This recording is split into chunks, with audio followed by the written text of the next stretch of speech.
নমস্কার বন্ধুরা, আমরা আজকে প্রফেশন নিয়ে একটু আলোচনা করব।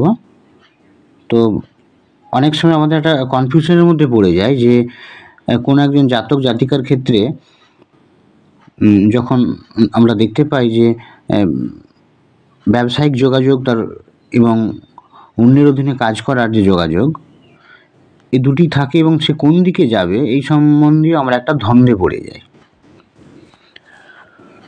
তো সেই জায়গায় আমরা একটা সিদ্ধান্তে পৌঁছানোর চেষ্টা করব। ডিভিশনাল চার্ট এবং D1 চার্ট দুটিকেই আমরা পর্যালোচনা করে আমরা একটা সিদ্ধান্তে পৌঁছবো যে এই জাতকের পক্ষে কোন দিকে যেতে পারে জাতক, বা তার প্রফেশনটা চাকরি কেন্দ্রিক না ব্যবসায়িক কেন্দ্রিক হতে পারে, সেই সম্পর্কে আমরা একটা ধারণায় পৌঁছবো এবং কোন ধরনের কর্মের সঙ্গে সে যুক্ত হবে।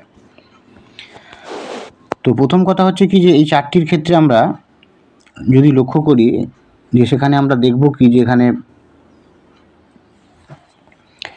এটা হচ্ছে মিথুন লগ্ন, এবং মিথুন লগ্ন সাপেক্ষে দশমপতি হয়ে গেছে আমাদের।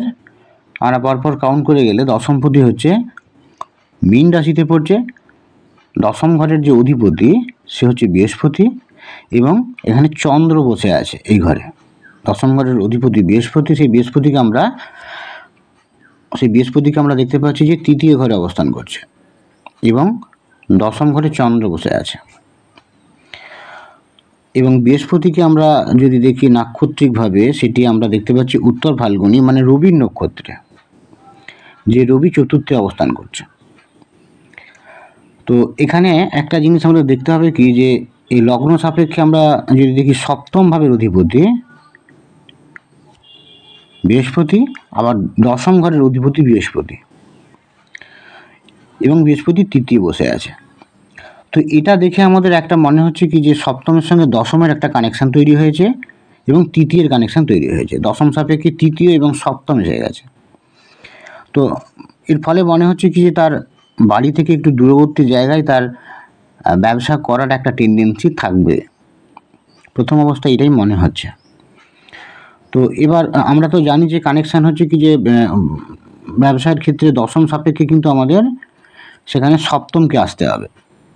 একাদশ তো সব জায়গায় সাফল্য, তো সেটি তো সব ক্ষেত্রেই আসবে, কিন্তু আমাদের ব্যবসার যে কানেকশান সেটি হচ্ছে দশম ভাব সাপেক্ষে সপ্তম ভাব আসতে হবে, আর চাকরির ক্ষেত্রে দশম ভাব সাপেক্ষে ষষ্ঠ ভাব আসতে হবে। তারপর 2-11 তো আসবেই। তো এই দুটো ঘর কিন্তু খুব গুরুত্বপূর্ণ প্রফেশনের ক্ষেত্রে। 2 নম্বর ঘর, ইনকামটা আমার কোন দিক থেকে এসে সঞ্চয়ের জায়গায় জমা হচ্ছে, সেটা একটা গুরুত্বপূর্ণ, সেক্ষেত্রে 2 নম্বর ঘর দেখতে হচ্ছে। আর একাদশ ভাব তো আমরা তো জানি যে একটা প্রাপ্তির জায়গা, তো সেই হিসেবে একাদশ ঘরেও দেখতে হবে। কিন্তু আজকে আমাদের যে মেন যে টপিকটি সেটি হচ্ছে 6 নম্বর ঘর এবং 7 নম্বর ঘর, যেটা দিয়ে আমরা আলাদা করি যে সে চাকরির ক্ষেত্রে যুক্ত হবে না অন্যের অধীনে কাজ করবে। তো সেখানে আমরা দেখছি কি যে এই D1 যে চারটি এই জাতকের ক্ষেত্রে সেখানে সপ্তম ঘর কিন্তু জোরালো অবস্থায় আসছে দশম ঘর সাপেক্ষে। তো ষষ্ঠ ঘর যেটি আমাদের, ষষ্ঠ ঘর একটি বৃশ্চিক রাশিতে পড়েছে, এর অধিপতি কি মঙ্গল, এবং মঙ্গলকে দেখা যাচ্ছে বৃহস্পতি নক্ষত্রে, বৃহস্পতি এখানে দশমপতি হয়ে গেছে।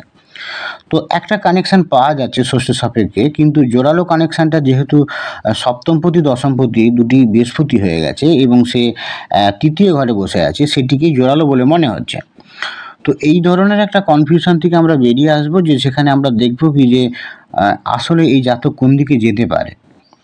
তো সেই জন্য আমাদেরকে কিন্তু এবার যে জায়গায় আমাদের পৌঁছতে হবে, যে D1 চার্ট ব্যতি রেখে আমাদের ডিভিশনাল চার্টে পৌঁছতে হবে।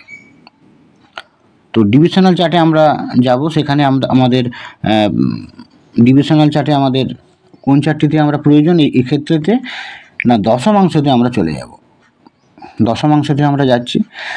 তো এই দশমাংশ কুণ্ডলী কর্মের জন্য, প্রফেশনের জন্য এটি খুবই গুরুত্বপূর্ণ, এবং এটিকে দিয়েই আমরা সিদ্ধান্তে পৌঁছবো যে D1 চার্টে আমরা যে দুটো অবস্থা আসছিল, জোরালো অবস্থায় সপ্তম ঘর আসছিল দশম সাপেক্ষে, এবং ষষ্ঠ ঘর একটা পরোক্ষভাবে আমরা কানেকশানের মধ্যে পাচ্ছিলাম। যখন কোনো ঘর আসছে না কোনো কানেকশানের মধ্যে, তখন পার্টিকুলার ওই ঘরটিকে আমাদেরকে দেখতে হবে। D1 চার্টে আমরা সেটাই করেছিলাম, যে ষষ্ঠ ঘর আসছিল না, ষষ্ঠ ঘরকে আমরা আলাদা করে দেখছিলাম যে কী ব্যাপার। সেখানে দেখছি ষষ্ঠ ঘরের অধিপতি মঙ্গল বৃহস্পতি নক্ষত্রে আছে।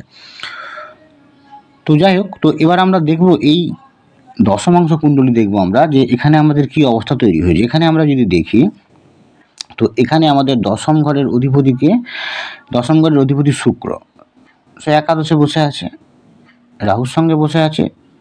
এটা নিয়ে আমরা পরে আসছি। তো দশম ঘরের অধিপতি শুক্র। আচ্ছা, এবার প্রশ্নটা হচ্ছে কি, যে এখানে ষষ্ঠ ঘরের অধিপতিকে, ষষ্ঠ ঘরের অধিপতি বুধ, সেই বুধকে আমরা দেখতে পাচ্ছি কি দশম ঘরে বসে আছে। তার মানে এখানে পরিষ্কার একটা ইন্ডিকেশন পাওয়া যাচ্ছে, দশম ঘরের সঙ্গে ষষ্ঠ ঘরের একটা কানেকশান আমরা এখানে পাচ্ছি, যেটা D1 চার্টে সেভাবে জোরালো অবস্থায় পাওয়া যাচ্ছিল না।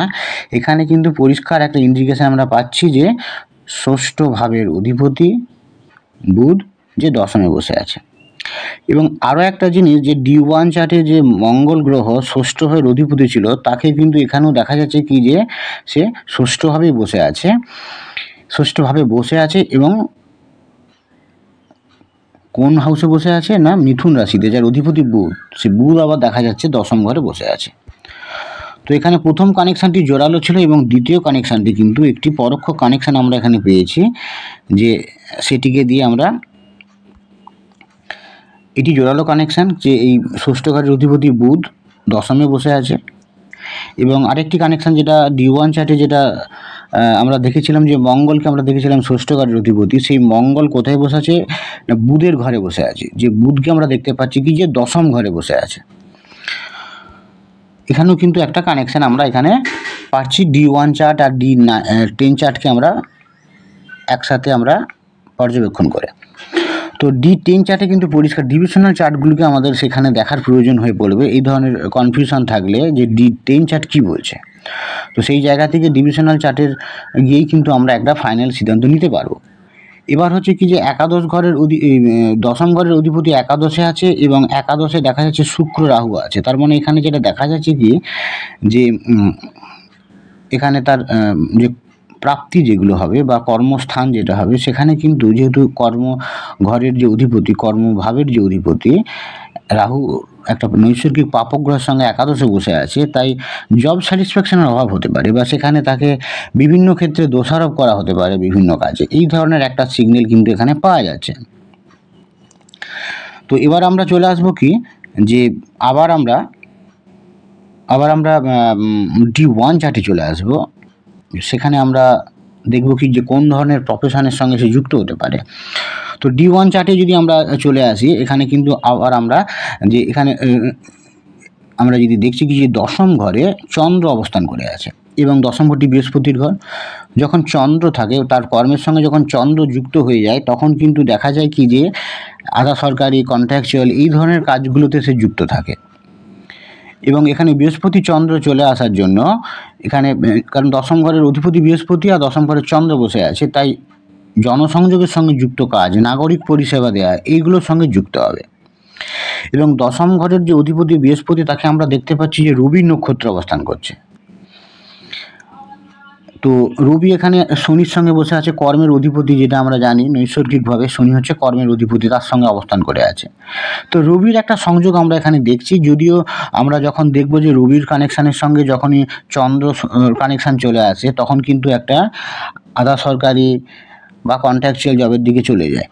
তো এখানে গভর্নমেন্টের সঙ্গে যুক্ত কোনো সেক্টরে কাজ করবে, এবং সেখানে স্থায়ী কাজ কিন্তু তার পাওয়ার সম্ভাবনা সেইভাবে নেই। এবং সে এই ধরনের জনসংযোগের সঙ্গে যুক্ত কাজ, নাগরিক পরিষেবা দেওয়ার কাজ, এই কাজগুলিতে সে কিন্তু যুক্ত হবে। তো আজ এই পর্যন্তই। ভবিষ্যতে আমরা আবার অন্য কোনো টপিক নিয়ে আমরা আলোচনা করব। ভালো থাকবেন, নমস্কার।